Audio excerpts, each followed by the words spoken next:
perut dia duduk kat perut dah sengaja dah hantar dah. Keris tu dekat perut melekat dah. Ada. Macam mana cerita? Kena bayar dia. Okey, habis tu ustaz bila nak belajar dengan silat dengan senjata? Mana saya nak tahu. Belajarlah, janganlah sampai luka. Ustaz dia tak tikam perut. Dia duk berlawan pegang pedang tu tetak ni putih 2 jari. Bayar 2 jari tu. Bayar denda, diat, denda. Nah, bayar denda. Baik. Pembunuhan yang tersalah tidak sengaja, qatlu khata', yakni yang memang tak sengaja sungguh. Dia latah, dok potong ikan, ngongak hari korban, orang cek pinggang dia, aku tikam pun mati. Dia tak sengaja, latah nak kata apa? Ataupun dia bawa pistol. Dia bawa pistol, dia nak tembak penjenayah. Pam, dia tembak kawan dia sendiri. Tembak polis juga kawan dia. Allah, yang halintas pasal apa aku nak tembak?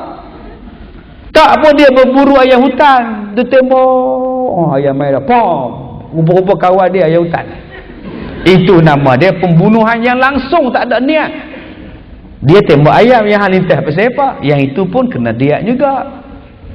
Pembunuhan yang sengaja, yang dimaafkan oleh wali atau ahli waris yang dibunuh. Depa ni bergaduh, bertikam, mati. Bila dah mati tuan-tuan, inilah kisah yang berlaku kepada anak Saidina Umar. Okey, anak Saidina Umar. Saidina Umar ni tengah nak sembahyang subuh. Allahu Akbar. Bila nak sembahyang subuh, orang rodok bawah ni, perut Saidina Umar dengan pisau yang ada 2 mata. Rodok, pulas, tarik. Aduh, sakitnya tuan-tuan. Sakit. 3 hari lebih dia sakit. Baluk sini ni. Anak dia geram. Anak dia cari sampai dapat. Hutang darah, dia bayar darah. Siapa yang bunuh tu, anak dia cari. Bila anak dia cari tuan-tuan, anak dia jumpa orang yang bunuh tu. Bersilat ditikam mati budak tu. Mak bapak budak ni report dekat Saidina Usman. Anak Umar dah bunuh anak kami. Saidina Usman mendapati anak Saidina Umar salah.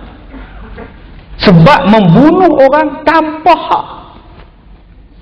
Kamu bukan pemerintah. Yang kamu pergi bunuh pasal apa?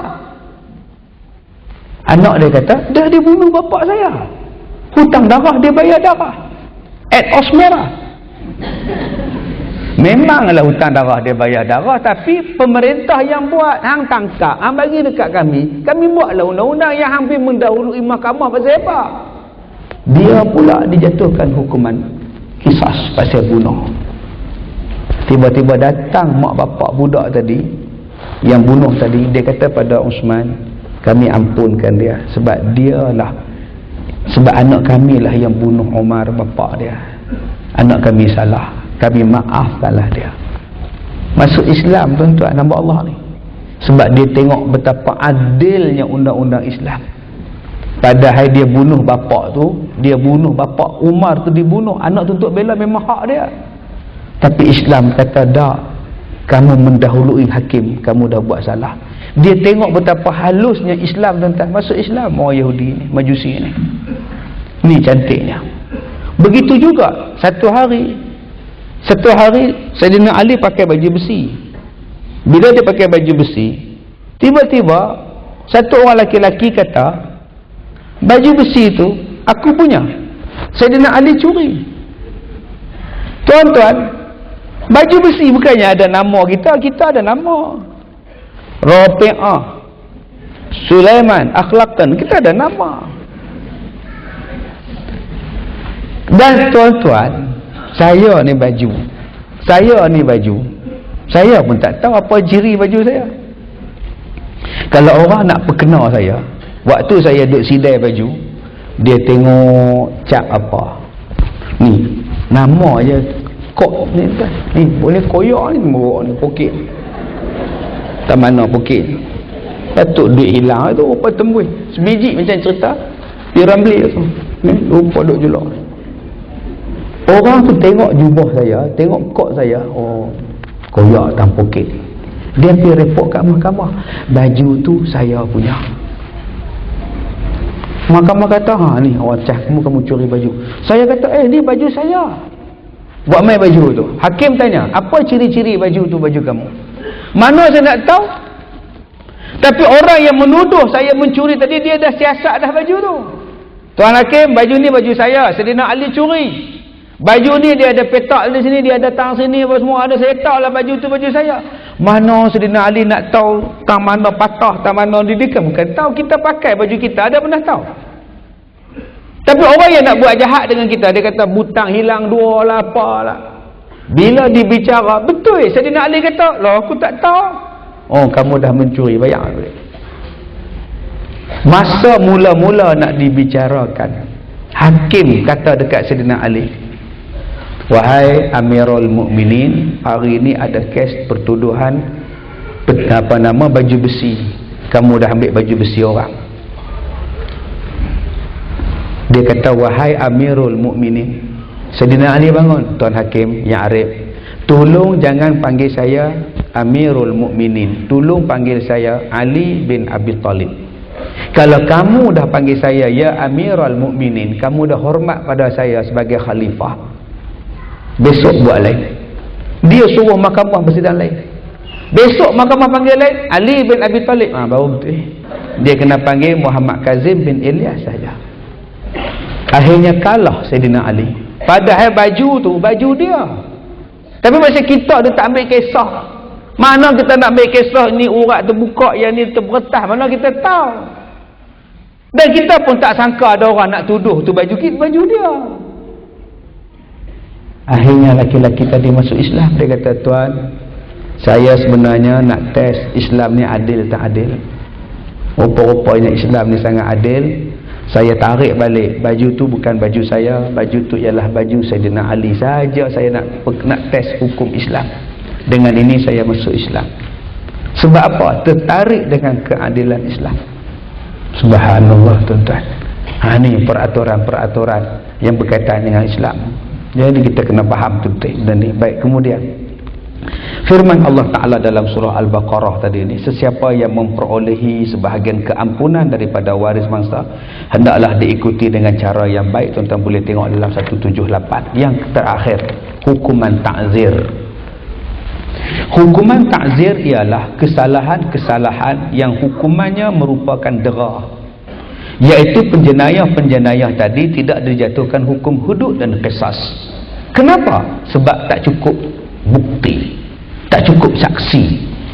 Hukuman ta'zir dalam kanun jenayah syariah adalah hukuman yang tidak ditentukan dan tidak ditetapkan oleh Allah di dalam Quran dan hadis. Ianya terpulang kepada kebijaksanaan pemerintah. Tetapi para ulama berpendapat bahawa ta'zir tidak boleh menyamai hukuman hudud. Dia hanya ditetapkan oleh pihak pemerintah. Macam sekarang kita buat ta'zir, tak mencapai tahap zina tadi ini, tak mencapai tahap hudud, buat ta'zir. Contohnya, kalau kita nak sebat orang, misalnya kalau nak jatuh hukuman sebat di atas kesalahan ta'zir, maka bilangan sebatannya tidak boleh menyamai sekurang-kurang hudud. Contohnya, orang minum arak sebatannya ialah 40 kali. Maka kalau nak dikenakan ta'zir, hendaklah dikenakan bawah pada 40. Kita kata 39 kali ke 20 kali ke, tak boleh sampai tahap 40. Itu makna ta'zir. Dia tak mencapai tahap hudud. Hukuman ta'zir adalah hukuman dera ke atas penjenayah yang telah sabit kesalahannya dalam mahkamah, dan hukumannya tidak dikenakan hukum hudud qisas, kerana kesalahan yang dilakukan oleh penjenayah itu tidak termasuk di bawah kes yang membolehkannya dijatuhkan hukuman hudud atau qisas. Ini nama dia ta'zir. Yang sekarang banyak yang dibuat sekarang ni jatuh ta'zir lah. Taklah salah lagi, masih ta'zir tu masih ada dalam agama kita. Bukannya senang tuan-tuan nak tengok orang zina. Bukan senang. Senang kan nak tangkap orang zina? Susah tuan-tuan. Saya ni tengok orang zina dalam hotel. Buka-buka hotel tengok daripada zina. Astagfirullahalazim. Saya pun tutup pintu. Oi, bellboy. Oi, waiter. Main tengok ni orang zina ni. Buka-buka dah pakai baju dah. Yes. What's your problem? Oh, sudah. Ingat senang lah tuan-tuan. Sebab tu takkan jadi hudud, pasal tak nampak. Tetapi tak nampak di situ dia ada undang-undang yang lain, nama dia ta'zir. Ada ciri-cirinya.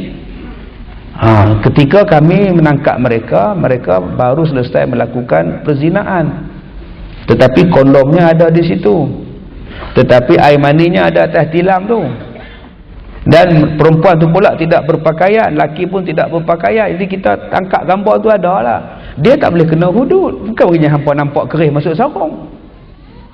Faham tak Kak Wok kerih masuk sarung? Kak Timah pun faham, dia tunduk je tu. Dia cuma ada kondom, dia cuma ada CCTV yang depa tu masuk dalam bilik, tak keluar-keluar. Itu saja. Dia tidak boleh dikenakan hukum hudud. Dia cuma kena ta'zir. Dan jangan cakap bila kita buat ta'zir itu tidak Islam, tidak Islamik. Ta'zir pun termasuk dalam kanun jenayah syariah. Okey.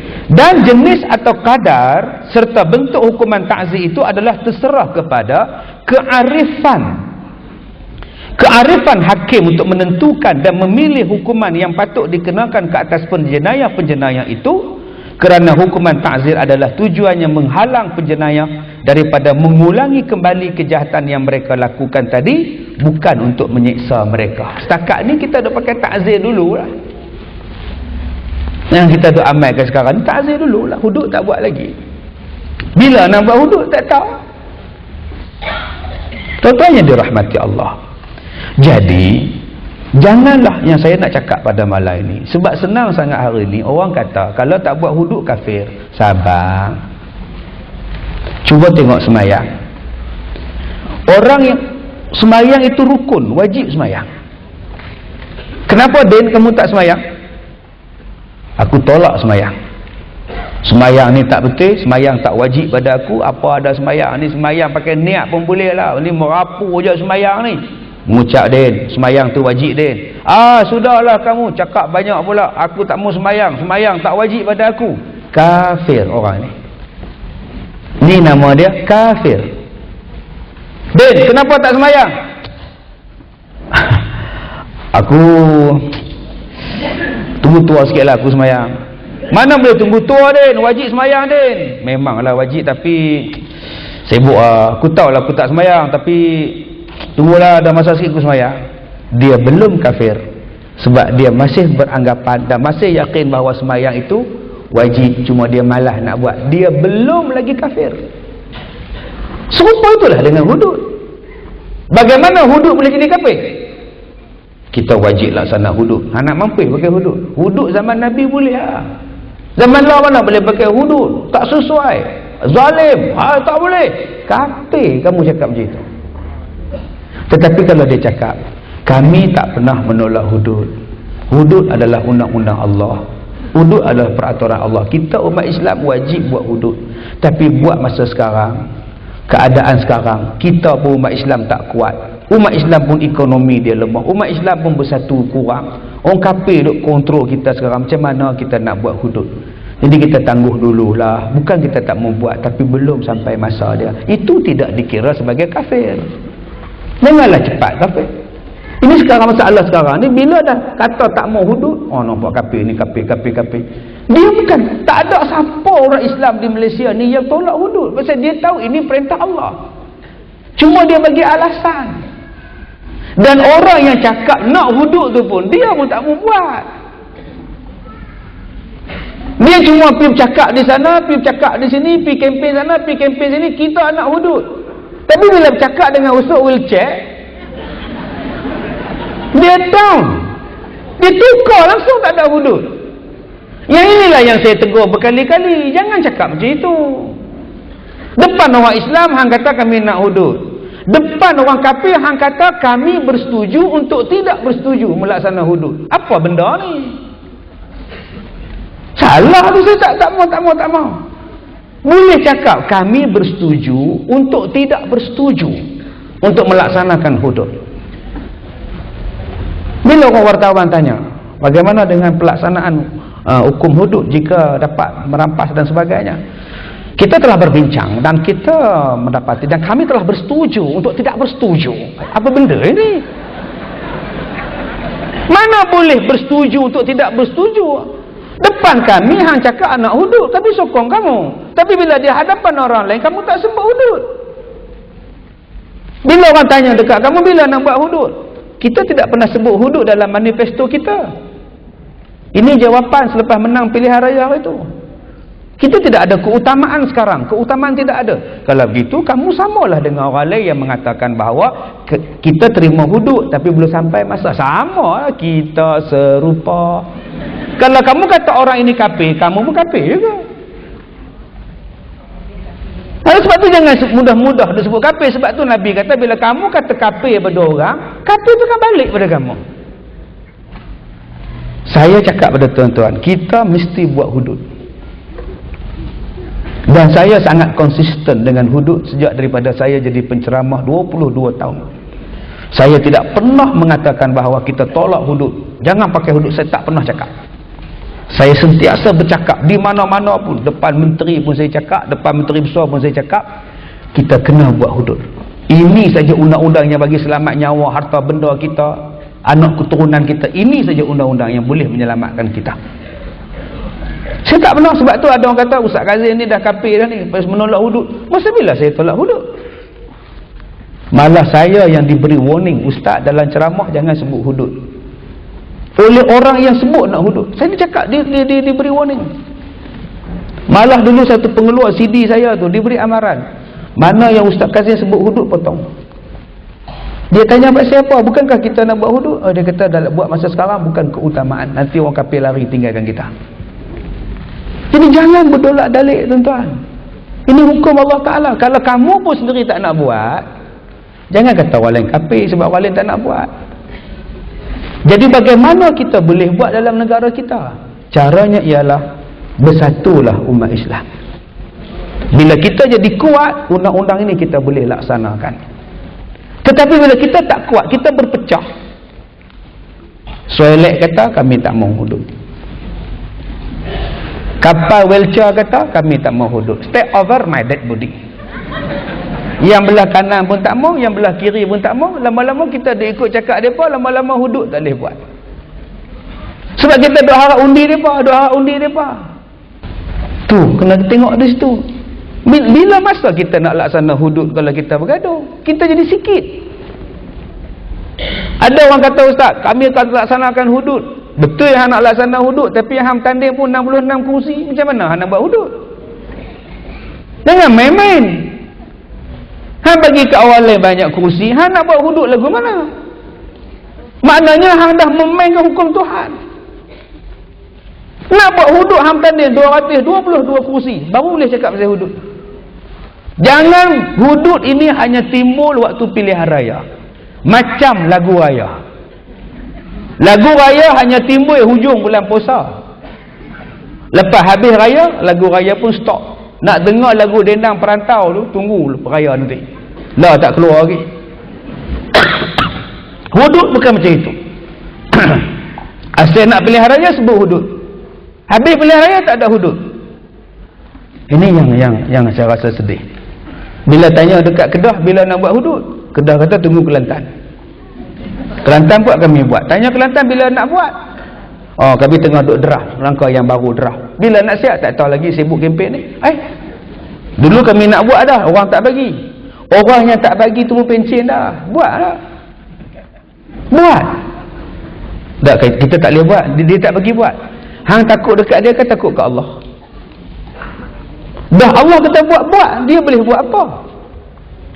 Jadi jangan kelirukan orang. Jangan keliru. Kami nak hudud, siapa tak sokong kafir. Mereka nu kafir. Sampai cerai bini siapa? Yang ni yang saya jadi pening. Saya bukan politician. Saya bukan orang politik. Saya bercakap berdasarkan pada Quran dan hadis. Saya tetap cakap, kita kena buat hudud. Mana ada saya bangkang hudud?